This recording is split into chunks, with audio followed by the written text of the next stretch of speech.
Hoje nós vamos conversar com Ana Carolina Peckner, coordenadora de projetos do Instituto Sou da Paz. Obrigado pela entrevista. Obrigada.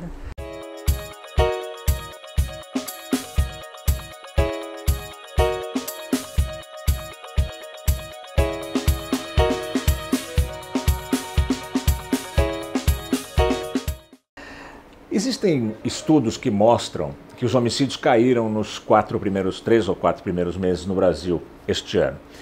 Mas existem informações também confiáveis de que a letalidade policial aumentou nos 3 ou 4 primeiros meses deste ano. Como é que se combinam esses números? A queda nos homicídios no Brasil, tanto agora em 2019, nos primeiros meses do ano, quanto em 2018, foi uma notícia muito boa que pegou até alguns especialistas de surpresa. Na verdade, em alguns estados, os homicídios já vinham caindo em anos anteriores, mas em outros, como por exemplo no Ceará... Caiu mais de 50%? Exatamente. A gente teve uma redução muito expressiva em 2018 e em 2019 mais ainda. Então, os especialistas estão até tentando entender um pouco quais seriam as causas para essa redução. Porque quando você tem uma queda nos homicídios tão generalizada em tantos estados, você tem que tentar buscar um fator em comum que explique isso. Mas é isso, ao mesmo tempo a gente tem um país em que, em 2018, mais de 6 mil pessoas foram mortas pela polícia. Ou seja, mesmo o Brasil é um país onde a letalidade é muito alta, da polícia. Exatamente, a letalidade ainda é muito alta. A gente tem alguns estados, como São Paulo, em que as mortes cometidas por policiais representam uma parcela muito grande das mortes violentas. Quanto, mais ou menos? Por exemplo, aqui na capital, 1/3 das mortes violentas que aconteceram em 2018 foram cometidas por policiais. Então, 1 a cada 3 vítimas de morte violenta em 2018 na cidade de São Paulo foi morta por um policial. Isso é muita coisa. E esses números, ainda que sejam muita coisa, esses números são ainda piores em outros estados brasileiros, não? A gente teria que calcular, né, o percentual de quanto essas mortes cometidas por policiais representam no total, mas, por exemplo, no Rio de Janeiro, durante o ano em que teve a intervenção, né, em 2018, teve uma queda bem importante dos homicídios no Rio de Janeiro. Se deve à intervenção ou não, são outros 500, mas teve uma queda importante, mas teve um aumento brutal da letalidade. Então, eu acho que o Rio de Janeiro ainda está longe de estar nesse patamar de São Paulo, 1 a cada 3 mortes. Mas, de fato, a gente vive num país em que as polícias são responsáveis por boa parte da violência letal. E por que as nossas polícias, as polícias brasileiras, são tão letais, matam tanto? Tem vários fatores, né? Eu acho que assim, a gente tem que dizer que a gente vive num país com índices de criminalidade bastante altos, a gente tem que reconhecer isso. No estado de São Paulo, pelo menos, a maior parte das pessoas que é morta pela polícia morrem no contexto de supostos roubos. A gente tem ações, por exemplo, aqui aconteceu recentemente em Guararema, em que 11 pessoas foram mortas pela polícia, que a história que a gente sabe é que eles estavam armados com fuzis. Então, assim, tem uma questão da criminalidade bastante intensa no país. Mas tem também um histórico de uma polícia que ainda usa muita força, apesar de ter protocolos, apesar de ter procedimentos, ela ainda usa muita força e ela é apoiada pela população, né? A gente vê o mantra do bandido bom é bandido morto é muito forte no Brasil. Isso acaba legitimando a ação dos policiais que matam. A gente costuma dizer muito aqui no Sou da Paz que assim, a polícia ela tem o mandato legal de usar a força. Ela pode usar a força se necessário, mas há níveis de força. Então o policial ele não precisa matar. Graduações. Graduações, exatamente. Ele não precisa matar. Ele pode agir em uma ocorrência de roubo de várias formas. Por que que ele mata? Em algumas ocasiões, sim, porque foi necessário. A gente acredita que em alguns casos não havia o que fazer, mas em outros casos a gente vê que tem excesso, erro de procedimento. Acho que é importante dizer isso também. Nem sempre, quando a polícia mata, é porque ela executou o criminoso. Às vezes é erro de procedimento mesmo. Foi uma falha de operação. Uma falha na operação, exatamente. A gente vê casos assim, né? Você diria que a polícia brasileira é bem qualificada? Olha, eu não tenho como dizer sobre a polícia de todos os estados. A polícia de São Paulo recebe um ótimo treinamento. Inclusive, a Polícia Militar de São Paulo foi um coronel, chama Coronel Giraldi. Ele desenvolveu um método de tiro defensivo chamado método Giraldi, que foi reconhecido até por organismos internacionais como um método muito, muito bom, que é um método que que visa a proteger a vida. Então, ele diz que o policial deve atirar em última instância, Então é uma polícia bem treinada. Claro que existem questões, por exemplo, a Polícia Civil em São Paulo ela está bastante defasada, né? Ela tem um déficit de efetivo muito grande, a gente sabe disso. É uma das polícias com pior remuneração do país, por incrível que pareça, a Polícia Civil, mas são polícias bem treinadas. O pacote anticrime divulgado pelo governo Bolsonaro recentemente pode mudar alguma coisa no comportamento da polícia? Tem um dispositivo do pacote anticrime que preocupa um pouco os especialistas, que é o que se refere ao que vai acontecer com policiais que matam.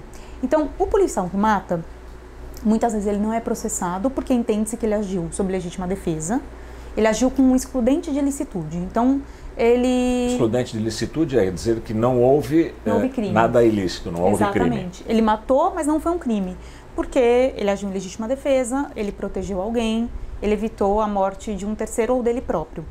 Então, muitas vezes o policial que mata, ele não é processado por isso, porque entende-se que ele agiu, não havia outra conduta esperada da parte dele. Mas, muitas vezes, o policial que alega legítima defesa, ele agiu com excesso, entende-se que ele agiu com excesso, ele atirou muitas vezes, ele deu tiros pelas costas, e aí se questiona um pouco o excesso no uso da força. O que esse dispositivo do pacote anticrime diz?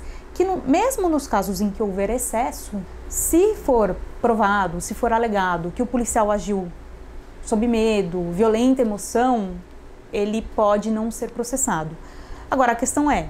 Abre uma porta do tamanho de um bonde, né? Abre uma brecha muito grande, até porque que policial que está diante de um criminoso armado, por exemplo, no Rio de Janeiro, criminosos com fuzil, com arma de guerra, que policial não age sob violenta emoção ou medo?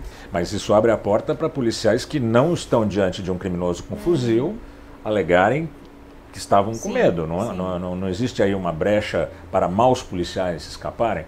Sim, a gente sempre faz questão de dizer que, por exemplo, na Polícia Militar de São Paulo, são mais de 90 mil homens, né? E a gente teve no ano passado 863 mortes. Então, não é a maioria dos policiais que mata. Né? São alguns policiais que matam. Dessas 863 mortes, certamente há algumas que foram praticadas por um mesmo policial. Então, acho que é importante também sempre a gente fazer esse contraponto, né? Não é toda a corporação, todo efetivo que mata. São alguns policiais. Mas isso preocupa sim, porque a gente conhece histórias em São Paulo, no Rio de Janeiro, em outros estados, em que o policial agiu com excesso. Tem um caso célebre aqui em São Paulo do policial que jogou uma pessoa pelo telhado. Então isso preocupa. Por isso que a gente defende que todo caso em que houve morte cometida por policial tem que ser investigado. Você acha que as investigações de crimes envolvendo policial são bem feitas? A gente tem algumas pesquisas, né, que mostram que grande parte dessas mortes cometidas por policiais, em grande parte delas o inquérito é arquivado. Então, tem deficiências na investigação desses casos, sim. As polícias, elas estão sujeitas a dois controles, né, o interno e o externo. Então, existe uma investigação por parte da própria corregedoria, que é um órgão da polícia, da conduta daquele policial, e existe um controle externo que é exercido pelo Ministério Público. Qual que é o problema? Às vezes, se o policial agiu com excesso, se ele não deveria ter matado a pessoa e matou, às vezes até é investigado, ele é processado e é levado ao júri popular. Infelizmente, pelo que eu disse, que existe um apoio popular, a gente tem casos famosos, inclusive esse que eu falei, da pessoa que foi jogada do telhado por um policial. O policial, mesmo quando ele vai a júri, muitas vezes ele é absolvido. Vocês trabalham fundamentalmente com dados oficiais da Polícia de São Paulo? Sim, a gente trabalha com dados divulgados pela Secretaria de Segurança Pública e pelas corregedorias da Polícia Civil e Militar.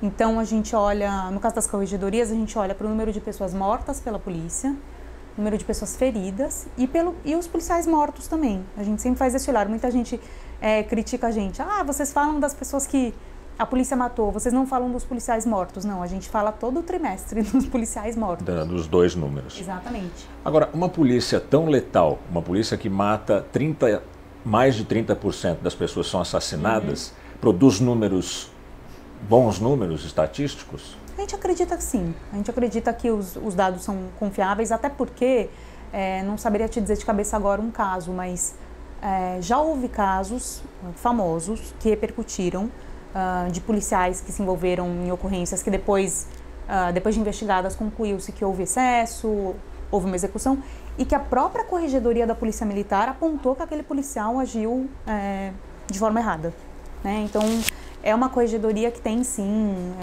investigado abusos, tem denunciado abusos, então... A população, como você disse, a grande parte tende a apoiar uma ação letal da polícia. Como você disse, tem essa máxima de bandido bom é bandido morto. Mas, ao mesmo tempo, quando acontece um episódio de erro crasso do Exército no papel de policial, que eles nunca deveriam ter, matar com 80 tiros uma pessoa no carro, com a família, com um filho menor, a população fica condoída. Não há um contrassenso nisso? Esse caso horroroso que aconteceu no Rio de Janeiro, de uma pessoa fuzilada com 80 tiros, que seria uma ação absolutamente desproporcional, independente de quem estivesse no carro. Fosse o maior bandido do mundo, não existe em nenhum lugar do mundo, ainda mais o Exército, né? Vai lidar com um potencial criminoso dando 80 tiros no carro, isso não existe. Mas é isso, aí quando acontece isso, um pai de família é morto, ele é um cidadão padrão, né?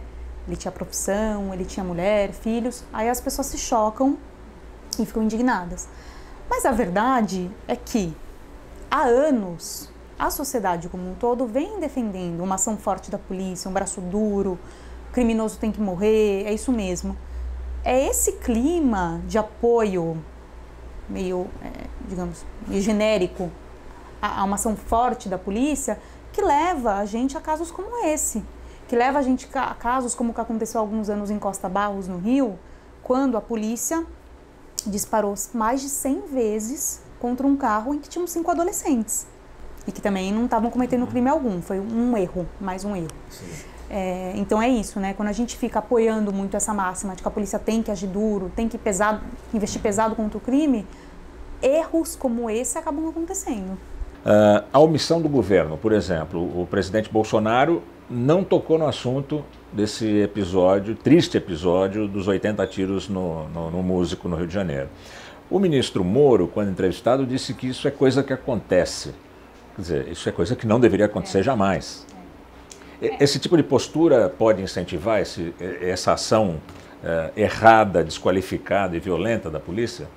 É importante que as autoridades se pronunciem sobre esse tipo de situação, né? Porque não tem como a gente justificar que depois de uma pessoa levar 80 tiros do Exército, as autoridades não se pronunciem sobre isso, né? É um pouco chocante, de fato. E aí é isso, a gente tem uma sociedade que apoia a violência policial, autoridades que não se manifestam quando isso acontece. Isso vai fermentando esse caldo, né? Porque a autoridade máxima de um país, que é o presidente, o que ela fala tem muito poder, tem muita influência.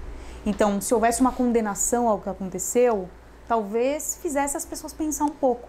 Mas é isso, vai fermentando esse caldo, que é o caldo que a gente está hoje, ele vai engrossando cada vez mais, de apoio ao uso da força, apoio a medidas extremas, que acaba fazendo com que não só criminosos sejam vitimados, e muitas vezes eles não precisariam ser, eles poderiam simplesmente ser presos, quanto inocentes sejam fuzilados. E o nosso índice de letalidade da nossa polícia continue vergonhosamente alto. Sim, muito alto. Foram mais de 6 mil pessoas mortas no ano passado pela polícia.